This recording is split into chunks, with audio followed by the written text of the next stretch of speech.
ಡಾಲಾಯ್ತ್ ಅವರ ಸಾರಥ್ಯದಲ್ಲಿ the Friday times news. ಜನವರಿ 13-14ರಂದು ಹಾಲಕೆರೆಯ ಅನ್ನದಾನೇಶ್ವರ ಶ್ರೀಗಳ ಪುಣ್ಯಸ್ಮರಣೋತ್ಸವ. ಮುಪ್ಪಿನ ಬಸವಲಿಂಗ ಶ್ರೀಗಳು. ಜಿಲ್ಲೆಯ ಗಜೇಂದ್ರಗಡ ತಾಲೂಕಿನ ಹಾಲಕೆರೆ ಅನ್ನದಾನೇಶ್ವರ ಸಂಸ್ಥಾನ ಮಠದ ಲಿಂಗೈಕ್ಯ ಹಿರಿಯ ಅನ್ನದಾನ ಮಹಾಸ್ವಾಮಿಗಳ 111ನೇ ಪುಣ್ಯ ಸ್ಮರಣೋತ್ಸವ.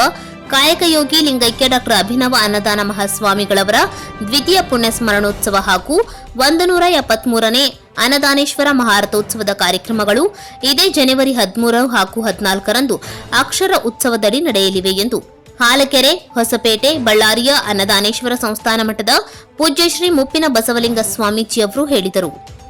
ನಗರದ ಹಾಲಕೆರೆ ಆನಂದಾಶ್ರಮದಲ್ಲಿ ಕರೆದ ಸುದ್ದಿಗೋಷ್ಠಿಯಲ್ಲಿ ಅವರು ಮಾತನಾಡಿ, ಜನವರಿ 13ರಂದು ಶನಿವಾರ ಬೆಳಗ್ಗೆ 10 ಗಂಟೆಗೆ ಅಕ್ಷರ ಉತ್ಸವಕ್ಕೆ ಚಾಲನೆ ನೀಡಲಾಗುವುದು. ಮಣಬಳ್ಳಾರಿ ಸುವರ್ಣಗಿರಿ ವಿರಕ್ತ ಮಠದ ಸಿದ್ದಲಿಂಗಯ್ಯ ಸ್ವಾಮೀಜಿ ಸಾನ್ನಿಧ್ಯದಲ್ಲಿ ಕಾರ್ಯಕ್ರಮ ಜರುಗುವುದು. ಸಂಜೆ 7 ಗಂಟೆಗೆ ಅಭಿನವ ಬೀಚಿ, ಬಿ ಪ್ರಾಣೇಶ್, ಬಸವರಾಜ್ ಮಹಾಮನಿ ಹಾಗೂ ನರಸಿಂಹ ಜೋಶಿ ತಂಡದಿಂದ ಹಾಸ್ಯ ಸಂಜೆ ಜರುಗುವುದು. 14ರಂದು ಬೆಳಗ್ಗೆ 5ರಿಂದ 7 ಗಂಟೆಯವರೆಗೆ ಪೂಜ್ಯತ್ರಯರ ಗದ್ದುಗೆಗಳಿಗೆ ಮಹಾರುದ್ರಾಭಿಷೇಕ, ಬಿಲ್ವಾರ್ಚನೆ, ಮಹಾಮಂಗಳಾರತಿ ಜರುಗುವುದು. ಬೆಳಗ್ಗೆ 10 ಗಂಟೆಗೆ ಜಂಗಮೋತ್ಸವ ಜರುಗಲಿದೆ. ಇದೇ ದಿನ ಸಂಜೆ 5 ಗಂಟೆಗೆ ಅನ್ನದಾನೇಶ್ವರ ಮಹಾರಥೋತ್ಸವ ನಡೆಯಲಿದೆ ಎಂದು ಹೇಳಿದರು. ಈ ಸುದ್ದಿಗೋಷ್ಠಿಯಲ್ಲಿ ಧರೆಗದ್ದೆಯ ಮರಿಕೊಟ್ಟೂರು ದೇಶಿಕರು, ಸೋಮಸಮುದ್ರದ ಸಿದ್ದಲಿಂಗ ದೇಶಿಕರು, ಅಡ್ನೂರಿನ ವೀರೇಶ್ವರ ದೇಶಿಕರು, ಹಾಲಕೆರೆಯ ಅಂದಾನಗೌಡ ಪಾಟೀಲ್, ರವೀಂದ್ರನಾಥ ದೊಡ್ಡಮೇಟಿ, ಎನ್ಆರ್ ಗೌಡರ್, ಶರಣಪ್ಪ ಜವಳಗೇರಿ, ಎಂ ವೀರಪ್ಪ ಸೇರಿದಂತೆ ಮುಂತಾದವರು ಇದ್ದರು.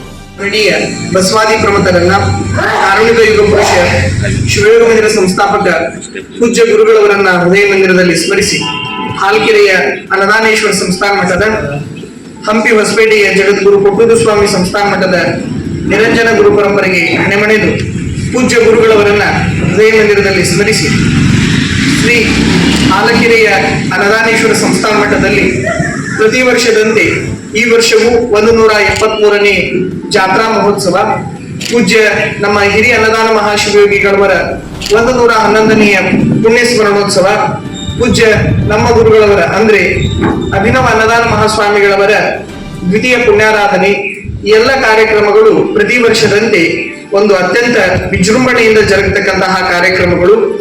ಇದರಲ್ಲಿ ಈ ವರ್ಷ ಇನ್ನು ಮೇಲೆ ಈ ವರ್ಷದಿಂದ ನಾವು ವಿಶೇಷವಾಗಿ ಅಕ್ಷರ ಅಂತಕ್ಕಂತಹ ವಿನೂತನ ಕಾರ್ಯಕ್ರಮಕ್ಕೆ ನಾವಿಲ್ಲಿ ಚಾಲನೆಯನ್ನು ಕೊಡ್ತಾ ಇದ್ದೇವೆ.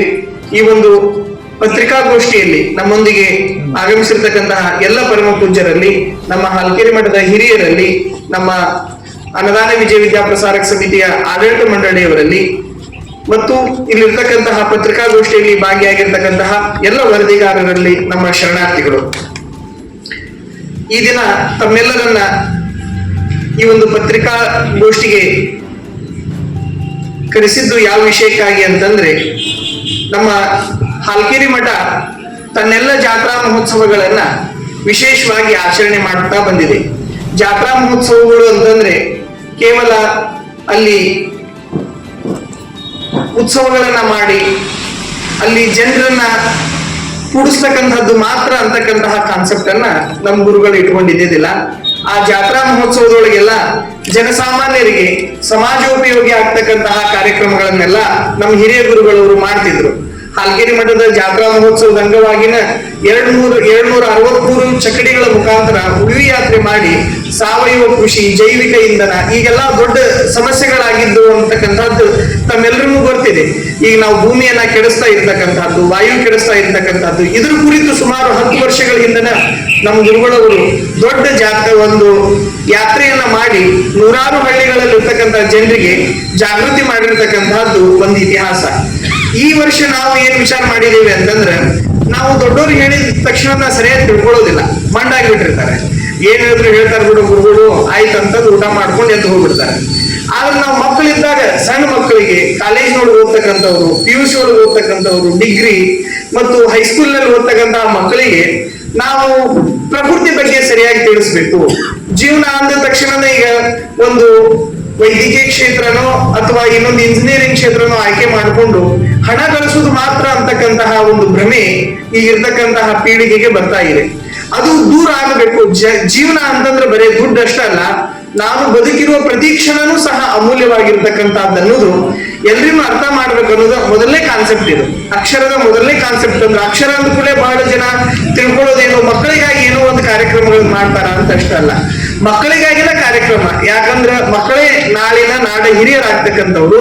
ಆ ಮಕ್ಕಳಿಗೆ ಸಮಗ್ರ ಜೀವನದ ಕುರಿತು ನಾವು ಅವ್ರಿಗೆ ಜ್ಞಾನ ನೀಡಬೇಕು ಅಂತಕ್ಕಂತಹ ಉದ್ದೇಶದಿಂದ ಇದು ಮಕ್ಕಳಿಗೆ ಕೃಷಿ ಬಗ್ಗೆ ಆಗಿರ್ಲಿ ಮತ್ತು ಸಂಬಂಧಗಳ ಬಗ್ಗೆ ಆಗಿರ್ಲಿ, ಭೂಮಿ ಬಗ್ಗೆ ಕಾಳಜಿ ತೆಗೆದುಕೊಳ್ಬೇಕು, ನೀರಿನ ಬಗ್ಗೆ ಕಾಳಜಿ ತೆಗೆದುಕೊಳ್ಬೇಕು, ಭೂಮಿಯ ಒಂದು ಭೂಮಿಯೊಳಗಿರ್ತಕ್ಕಂತಹ ಸಮೃದ್ಧತೆಯನ್ನ ಎಷ್ಟು ನಾವು ನಾಶ ಮಾಡ್ತಾ ಇದ್ದೇವೆ, ಭೂಮಿಯ ಫಲವತ್ತತೆ ಎಷ್ಟು ಹಾಳಾಗ್ತಾ ಇದೆ, ನಾವು ನಮ್ಮ ಜೀವನ ಶೈಲಿಯಿಂದ ಅವೈಜ್ಞಾನಿಕ ಕೃಷಿಯಿಂದ ಎಷ್ಟು ಹಾಳಾಗ್ತಾ ಇದೆ, ಇದೆಲ್ಲವನ್ನು ಸಹ ಜೀವಂತ ಮಣ್ಣು ಹೇಗಿರುತ್ತೆ, ಸತ್ತು ಮಣ್ಣು ಹೇಗಿರುತ್ತೆ, ನೀರಿನೊಳಗಿರ್ತಕ್ಕಂತಹ ಮಿನರಲ್ಸ್ ಇದ್ದಾಗ ಯಾವ ತೆರನಾಗಿ ಅದನ್ನ ನಾವು ಕಂಡು ಹಿಡಿಬೇಕು, ಇದೆಲ್ಲವನ್ನು ಸಹ ಮಕ್ಕಳಿದ್ದಾಗ ಅವ್ರಿಗೆ ತಿಳಿಸಿ ಅದರಿಂದ ಆಗ್ತಕ್ಕಂತಹ ಅನಾಹುತಗಳು ಭವಿಷ್ಯದೊಳಗೆ ಏನಾಗ್ತವೆ ಅನ್ನೋದನ್ನ ಆ ಮಕ್ಕಳಿಗೆಲ್ಲ ತೋರಿಸಿದ್ರೆ ಅದು ಪರಿಣಾಮ ಆಗುತ್ತೆ ಅಂತಕ್ಕಂತಹ ಒಂದು ಉದ್ದೇಶ.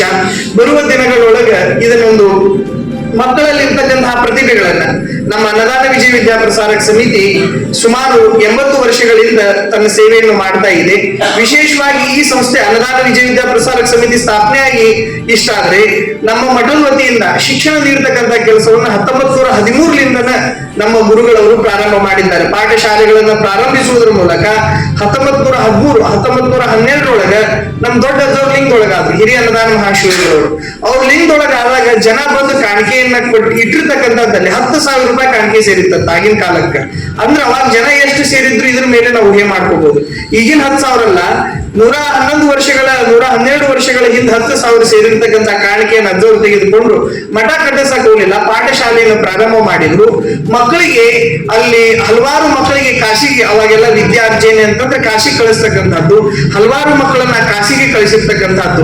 ನಾಗಭೂಷಣ್ ಶಾಸ್ತ್ರಿಗಳಂತಹ ಮಹಾನ್ ಪಂಡಿತರನ್ನ ಅಜ್ಜವರು ತಯಾರು ಮಾಡಿ ಅವರು ಒಂದು ನಮ್ಮ ಕರ್ನಾಟಕ ವಿಶ್ವವಿದ್ಯಾಲಯ ಕೊಟ್ಟಿರ್ತಕ್ಕಂಥದ್ದು ಅದು ಹಾಲಕೇರಿ ಮಠದ ಒಂದು ದೊಡ್ಡ ಕೊಡುಗೆ ಅಂತಕ್ಕಂಥದ್ದು ತಮ್ಮೆಲ್ಲರಿಗೂ ಇಲ್ಲಿ ತಿಳಿಸ್ಬೇಕಾಗತ್ತೆ. ಇಷ್ಟೊಂದು ಅಕ್ಷರದ ಬಗ್ಗೆ ಕಾಳಜಿ ಇರ್ತಕ್ಕಂತಹ ನಮ್ಮ ಹಿರಿಯ ಗುರುಗಳವರ ಶ್ರೀಮಠದ ಒಂದು ಸೇವೆ ಮಾಡ್ತಕ್ಕಂತಹ ಸೌಭಾಗ್ಯ ನಮ್ದಾಗಿರೋದ್ರಿಂದ ನಾವು ಈ ವರ್ಷನ ತಮಗೆಲ್ಲ ತಿಳಿದಿರ್ಲಿ, ಈ ವರ್ಷ ನಮ್ಮ ಜಾತ್ರಾ ಮಹೋತ್ಸವಕ್ಕೆ ಸುಮಾರು 10,000 ಹುಡುಗರು ಬರ್ಲಿಕ್ಕೆ ತಯಾರಾಗಿದ್ದಾವೆ. ನಾನೇ ಅವ್ರಿಗೆ ಎಷ್ಟೋ ಶಾಲಾ ಕಾಲೇಜುಗಳು ಬೇರೆ ಬೇರೆ ಕಡೆಯಿಂದ, ಧಾರವಾಡ ಕಡೆಯಿಂದ, ಹುಬ್ಬಳ್ಳಿ ಕಡೆಯಿಂದ, ಬೇರೆ ಬೇರೆ ಕಡೆಯಿಂದ ಎಲ್ಲ ಸೋಷಿಯಲ್ ಮೀಡಿಯಾದೊಳಗ ಅಕ್ಷರ ಜಾತ್ರೆ ಮಕ್ಕಳಿಗಾಗಿ ಒಂದು ವಿಶೇಷ ಕಾರ್ಯಕ್ರಮಗಳನ್ನ ಹಲ್ಕೇರಿ ಮಠದೊಳಗೆ ಹಮ್ಮಿಕೊಳ್ತಾ ಇದ್ದಾರ ಅಂತ ನಾವು ಭಾಗವಹಿಸಬೇಕು ಅಂತಂದು ನಾವು ಈಗ ಒಂದು 6,000 ಜನರಿಗೆ ಎಷ್ಟೋ ಮಕ್ಕಳಿಗೆ ವ್ಯವಸ್ಥೆಯನ್ನ ಮಾಡಿದ್ದೇವೆ. ನಾವು ಅಷ್ಟು ಮಕ್ಕಳು ಅಲ್ಲೆಲ್ಲ ಸೇರ್ತಾ ಇದ್ದವು. ಆ ದಿನ ವಿಶೇಷವಾದಂತಹ ಕಾರ್ಯಕ್ರಮದೊಳಗೆ ನಮ್ಮ ಗದಗ ಜಿಲ್ಲಾ ಉಸ್ತುವಾರಿ ಸಚಿವರಾಗಿರ್ತಕ್ಕಂತಹ ಸನ್ಮಾನ್ಯ ಶ್ರೀ ಎಚ್ ಕೆ ಪಾಟೀಲ್ರು, ಬಳ್ಳಾರಿ ಜಿಲ್ಲಾ ಉಸ್ತುವಾರಿ ಸಚಿವರಾಗಿರ್ತಕ್ಕಂತಹ ಬಿ ನಾಗೇಂದ್ರ ಅವರು, ಹಿರಣ್ಣ ಚರಂತಿ ಮಠರು, ಮತ್ತ ಬಸವರಾಜ ಪಾಟೀಲ್ ಸೇಡಂ ಅವರು, ಮತ್ತು ವಿಶೇಷವಾಗಿ ಮಕ್ಕಳಿಗೆ ಉಪನ್ಯಾಸವನ್ನು ನೀಡಲಿಕ್ಕೆ ನಮ್ಮ ರಾಮಕೃಷ್ಣ ಆಶ್ರಮದ ಸ್ವಾಮಿ ವಿವೇಕಾನಂದ ರಾಮಕೃಷ್ಣ ಆಶ್ರಮದ ಅಧ್ಯಕ್ಷರಾಗಿರ್ತಕ್ಕಂತಹ ಸ್ವಾಮಿ ನಿರ್ಭಯಾನಂದ ಸ್ವಾಮೀಜಿ ಅವರು ಹೀಗೆಲ್ಲ ಬರ್ತಾ ಇದ್ದಾರೆ. ಮತ್ತು ಮಕ್ಕಳ ಕಡೆಯಿಂದನ ಅಲ್ಲಿ ನಮ್ಮಲ್ಲಿ ಇರ್ತಕ್ಕಂತಹ ಶಿಕ್ಷಕರು ವಿಶೇಷವಾಗಿ ಜಾದು ಮಾಡೋರು ಅದಾರ. ಅದನ್ನೆಲ್ಲ ಮಕ್ಕಳ ಕಡೆಯಿಂದ ಏನೇನು ಪ್ರಾಯೋಗಿಕವಾಗಿ ಅಲ್ಲೆಲ್ಲ ಮಳಿಗೆಗಳನ್ನ ಹಾಕಿ ಅಲ್ಲಿ ಕೃಷಿಗೆ ಸಂಬಂಧಪಟ್ಟಿರ್ತಕ್ಕಂತಹ ಎಲ್ಲ ಒಂದು ಪ್ರಾಯೋಗಿಕವಾಗಿ ತೋರಿಸ್ತಕ್ಕಂಥದ್ದು. ಜೊತೆಗೆ ಸೈನ್ಸ್ ಎಕ್ಸಿಬಿಷನ್ ಸಹ ನಾವು ಆ ಕಾರ್ಯಕ್ರಮದೊಳಗೆ ಈ ವರ್ಷ ನಾವು ಪ್ರಾರಂಭ ಒಂದು ಚಾಲನೆಯನ್ನು ಕೊಡ್ತಾ ಇದ್ದೇವೆ ಅಷ್ಟೇ. ಈ ವರ್ಷ ಬರುವ ದಿನಗಳೊಳಗೆ ಅದನ್ನು ವಿಶೇಷವಾಗಿ 16,000 ಮಕ್ಕಳು ಬಂದು ಅಲ್ಲಿ ಬದುಕಿಗೆ ನಾವು ಯಾವ ತರವಾಗಿ ಹಲವಾರು ರಂಗಗಳಿದಾವೆ ಅನ್ನೋದನ್ನ ಮಕ್ಕಳಿಗೆ ನಾವು ತಿಳಿಸ್ಕೊಡ್ಬೇಕಾಗಿದೆ. ಮಕ್ಕಳು ಅಂತಂದ್ರೆ ಈಗ ನಾವೆಲ್ಲ ಈ ಇರ್ತಕ್ಕಂತಹ ಪೇರೆಂಟ್ಸ್ ಹಿರಿಯರಾದವರೆಲ್ಲರೂ ನೀವೊಂದು ವೈದ್ಯಕೀಯ ಕ್ಷೇತ್ರ ಇಲ್ಲ ಇಂಜಿನಿಯರಿಂಗ್ ಕ್ಷೇತ್ರ 2-3 ಕ್ಷೇತ್ರಗಳನ್ನು ಮಾತ್ರ ಆಯ್ಕೆಯನ್ನಾಗಿ ಮಕ್ಕಳಿಗೆ ಕೊಡ್ತಾ ಇದ್ದಾರೆ. ಸಾವಿರಾರು ಆಯ್ಕೆಗಳು ಜೀವನದೊಳಗೆ ಇದ್ದವು ಅಂತಕ್ಕಂಥದ್ದನ್ನ ಆ ಮಕ್ಕಳಿಗೆ ತೋರ್ಪಡಿಸ್ತಕ್ಕಂತಹ ಕೆಲಸವನ್ನ ಈ ಒಂದು ಕಾರ್ಯಕ್ರಮದೊಳಗೆ ಹಮ್ಮಿಕೊಳ್ತಾ ಇದ್ದೇವೆ.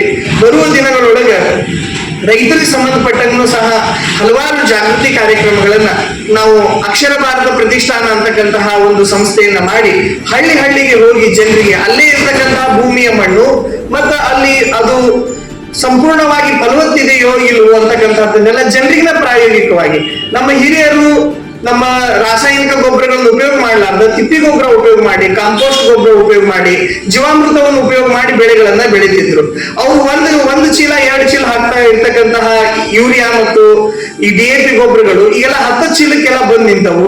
ಇದನ್ನೆಲ್ಲ ಜನರಿಗೆ ತಿಳಿಸಿ ಅದು ಬೆಳೀತ ರಾಸಾಯನಿಕ ವಿಷವನ್ನು ಹಾಕಿ ನಾವು ಬೆಳೆದ್ರೆ ಪುನಃ ನಾವು ವಿಷವನ್ನು ತಿನ್ಬೇಕಾಗತ್ತೆ, ಅದರಿಂದ ಏನು ಸೈಡ್ ಎಫೆಕ್ಟ್, ಏನು ನೇರವಾಗಿ ದೇಹದ ಮೇಲೆ ಪರಿಣಾಮ ಬೀರ್ತಾ ಇದು ಅಂತಕ್ಕಂಥದ್ದನ್ನೆಲ್ಲ ನಾವು ಇದರ ಅಡಿಯೊಳಗನ ಹಳ್ಳಿಗೆಲ್ಲ ಹೋಗಿ ಅಕ್ಷರದ ಅಡಿಯೊಳಗನ ನಾವು ಅಕ್ಷರ ಭಾರತ ಪ್ರತಿಷ್ಠಾನ ಅಂತಕ್ಕಂಥ ಹೆಸರನ್ನು ಇಟ್ಟಿದ್ದೇವೆ. ಅಕ್ಷರ ಅಂತ ಆಯ್ಕೆ ಮಾಡ್ಕೊಳ್ಳಿಕ್ ಕಾರಣ, ಅಕ್ಷರ ಅಂದ್ರೆ ನಾಶ, ಅಕ್ಷರ ಅಂದ್ರೆ ನಾಶ ಇಲ್ಲದ್ದು. ಅಂದ್ರೆ ನಮ್ಮ ಜೀವನ ಸುಸ್ಥಿರವಾಗಿ ಆರೋಗ್ಯವಾಗಿ ಇರಬೇಕು ಅನ್ನೋದೇ, ಅದು ದೈಹಿಕವಾಗಿ ಆಗಿರ್ಲಿ, ಮಾನಸಿಕವಾಗಿ ಆಗಿರ್ಲಿ, ಬೌದ್ಧಿಕವಾಗಿ ಆಗಿರ್ಲಿ, ಸಾಮಾಜಿಕವಾಗಿ, ಆರ್ಥಿಕವಾಗಿ ಎಲ್ಲ ರೀತಿಯಿಂದಲೂ ಆರೋಗ್ಯವಾಗಿರ್ಬೇಕು ಅನ್ನೋದನ್ನ ನಾವು ಜನರಿಗೆ ಈ ತಿಳುವಳಿಕೆಯನ್ನು ಹೆಚ್ಚಿಸ್ತಕ್ಕಂತಹ ಕೆಲಸವನ್ನ ನಮ್ಮ ಶ್ರೀಮಠ ಮತ್ತು ಅನ್ನದಾನ ವಿಜಯ ವಿದ್ಯಾಪ್ರಸಾರಕ ಸಮಿತಿಯಿಂದ ನಾವು ಈ ವರ್ಷ ಕಾರ್ಯಕ್ರಮವನ್ನು ಹಮ್ಮಿಕೊಳ್ತಾ ಇದ್ದೇವೆ. ಕುಷ್ಟಗಿಯಿಂದ ವಿದ್ಯಾರ್ಥಿಗಳು ಭಾಗವಹಿಸ್ತಾರೆ. ನಮ್ಮ ಗದಗ ಜಿಲ್ಲೆ ಹಲವಾರು ಹಳ್ಳಿಗಳಿಂದ, ನಮ್ಮ ಸಂಸ್ಥೆಗಳಿಂದ, ಬಾದಾಮಿ ತಾಲೂಕಿನಿಂದ ಕೆಲವು ಶಾಲಾ ಕಾಲೇಜುಗಳು, ಒಂದು ಹುಬ್ಬಳ್ಳಿ ತಾಲೂಕಿನಿಂದ ಒಂದು ಶಾಲೆ, ಹಂಗೆ ನಾವು ಕೆಲವೊಂದಿಷ್ಟನ್ನು ಮಾತ್ರ ನಾವು ಆಯ್ಕೆ ಮಾಡ್ಕೊಂಡಿದ್ದೇವೆ. ಅಂದ್ರೆ ಬಹಳ ಜನ ಬಂದಾಗ ಅಲ್ಲಿ ಅನಾನುಕೂಲ ಆಗಬಾರ್ದು, ಅಸ್ತವ್ಯಸ್ತ ಆಗಬಾರ್ದಂತದ್ದು. ಆ ಕಾರಣದಿಂದ ಈ ವರ್ಷ ಈ ವಿಶೇಷ ಕಾರ್ಯಕ್ರಮವನ್ನ ಸಾಧ್ಯವಾದಷ್ಟು ನಾವು ಭಕ್ತರಿಂದ ಯಾವುದೇ ಕಾಣಿಕೆಯನ್ನ ಇಲ್ಲಿ ಅಪೇಕ್ಷೆ ಪಡೋದಿಲ್ಲ. ನಾವು ನಮ್ಮ ಕರ್ತವ್ಯವನ್ನ ನಾವು ನಿಭಾಯಿಸ್ತಾ ಇದ್ದೇವೆ. ಈಗಿರ್ತಕ್ಕಂತಹ ಸವಾಲುಗಳು ಏನಿರ್ತಾವಲ್ಲ, ಹಿಂದೊಂದು ಸವಾಲಿತ್ತು, ಸ್ವತಂತ್ರ ಪೂರ್ವದೊಳಗೆ ಶಿಕ್ಷಣ ಕೊಡೋ ಸವಾಲಿತ್ತು. ಅದನ್ನೆಲ್ಲ ನಮ್ಮ ಕರ್ನಾಟಕದ ಹಿರಿಯ ಶ್ರೀಗಳವರೆಲ್ಲ ತೆಗೆದುಕೊಂಡು ಅದನ್ನ ಸಾಧ್ಯವಾದಷ್ಟು ಮಟ್ಟಿಗೆ ಶಕ್ತಿ ಮೀರಿ ಎಲ್ಲ ಶಿಕ್ಷಣವನ್ನ ಕೊಟ್ಟಿರ್ತಕ್ಕಂಥ ತಮ್ಮ ಗಮನಕ್ಕಿದೆ.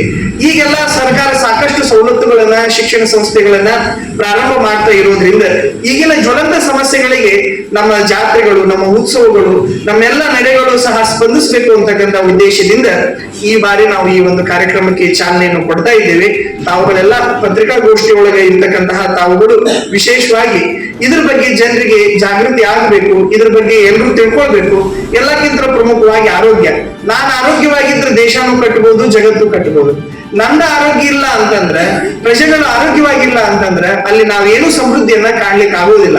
ಒಂದು ಸುಂದರವಾದಂತಹ ನಗರ ನಿರ್ಮಾಣ ಆಗಿದೆ ಅಂತಂದ್ರೆ ಆ ನಗರದೊಳಗೆ ಸಂತೋಷವಾಗಿ ನಾವಿದ್ವಿ ಅಂದ್ರೆ ನಗರ ಅದು. ಬರೀ ಕಟ್ಟಡಗಳಿದ್ರೆ ಸಮಾಜ ಅಲ್ಲ, ಅಲ್ಲಿರ್ತಕ್ಕಂತಹ ಜನರು ಆನಂದವಾಗಿದ್ದಾಗ ಮಾತ್ರ ಆ ಗ್ರಾಮ, ಆ ಊರು, ಆ ಪ್ರದೇಶ ಆರಾಮವಾಗಿದೆ ಅಂತಕ್ಕಂಥದ್ದು ನಾವು ತಿಳಿದುಕೊಳ್ಬೇಕಾಗಿದೆ. ಜೊತೆಗೆ ನಮ್ಮ ಪ್ರಕೃತಿ ಕುರಿತು ನಮಗೆ ಕಾಳಜಿ ಬೇಕು. ನಾವು ಗಿಡ ಮರಗಳ ಬಗ್ಗೆ, ಪ್ರಾಣಿ ಪಕ್ಷಿಗಳ ಬಗ್ಗೆ ಬಸವಾದಿ ಶರಣರು ಹೇಳಿದ ಹಾಗೆ ಸಕಲ ಜೀವಾತ್ಮರಿಗೆ ಲೇಸನ್ನು ಬಯಸ್ತಕ್ಕಂತಹ ಒಂದು ವಿಚಾರಧಾರೆ ಎಲ್ಲರೊಳಗೂ ಒಡಮೂಡಬೇಕು ಅಂತಕ್ಕಂತಹ ಉದ್ದೇಶ, ಇವೆಲ್ಲ ಹಲವಾರು ಉದ್ದೇಶಗಳನ್ನ ಈ ನಮ್ಮ ಜಾತ್ರಾ ಮಹೋತ್ಸವ ಹಮ್ಮಿಕೊಂಡಿದೆ. ಇದಕ್ಕ ನಿನ್ನೆ ನಮ್ಮ JS ಪಾಟೀಲ್ರು ನಮ್ಮ ಕಾಲೇಜಿನೊಳಗೆ ಒಂದು ಅಕ್ಷರ ಗ್ರಂಥಾಲಯ ಅಂತಕ್ಕಂಥದ್ದನ್ನ 200 ವಿದ್ಯಾರ್ಥಿಗಳು ಸುಸಜ್ಜಿತವಾಗಿ ಕುಳಿತುಕೊಂಡು ಅಧ್ಯಯನ ಮಾಡ್ತಕ್ಕಂತಹ PUC ಕಾಲೇಜಿನ ಒಂದು ವ್ಯವಸ್ಥೆ ಮಾಡಿದೆ. ಅಲ್ಲಿ ಬಂದಾಗ ಅವರು ಸಂತೋಷದಿಂದ ಈ ಒಂದು ಕಾಲೇಜಿನಿಂದ ಇನ್ನೂ ಮಕ್ಕಳು ಅಭಿವೃದ್ಧಿ ಆಗ್ಲಿ ಅಂತಂದು ಅವ್ರು 50 ಲಕ್ಷ ರೂಪಾಯಿಗಳನ್ನ ನಿನ್ನೆ ಒಂದು ಉದ್ಘಾಟನೆಯೊಳಗೆ ಅವ್ರು ಅನೌನ್ಸ್ ಮಾಡಬಹುದು. ಹೀಗೆಲ್ಲ ನಮ್ಮ ಇರ್ತಕ್ಕಂತಹ ಪ್ರಮುಖರು, ರಾಜಕಾರಣಿಗಳೆಲ್ಲ ಮಠಕ್ಕೆ ಪಕ್ಷಾತೀತವಾಗಿ, ಜಾತ್ಯತೀತವಾಗಿ ಎಲ್ಲರೂ ಶ್ರದ್ಧೆಯಿಂದ ನಡ್ಕೊಳ್ಳೋದ್ರಿಂದ ನಾವು ಹಲವಾರು ಕಾರ್ಯಕ್ರಮಗಳನ್ನ, ನಮ್ಮ ಮಠದ ಎಲ್ಲ ಕಾರ್ಯಕ್ರಮಗಳಲ್ಲಿ ಜನಪರವಾಗಿರ್ತಕ್ಕಂತಹ ಕಾರ್ಯಕ್ರಮಗಳನ್ನ ನಾವು ಹಮ್ಮಿಕೊಳ್ತಾ ಇದ್ದೇವೆ. The Friday times news Gadag.